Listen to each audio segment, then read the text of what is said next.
In today's video, we are going to show you how to change your referral code in Vantage Markets. Now, this is very important.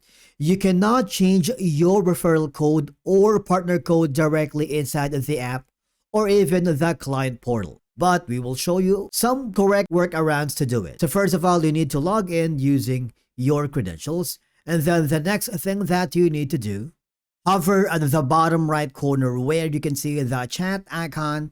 I want you to click on it because this will forward you to the Vantage Market Support.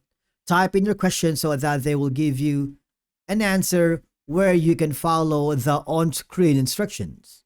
Okay, wait for it and click the View Article.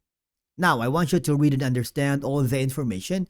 And if this is not helpful, I want you to copy that email address and send the customer support in Vantage Market an email. And then from here, all I have to do is super simple, click the send button. After sending your email, wait for their response. Most of the time, support may ask for identity verification, confirm whether the change is allowed, and response times usually depend on the business hours. But basically, that's it for today's video on how you can change the referral code in Vantage Market. Thank you so much for watching, and we will see you again in the next video.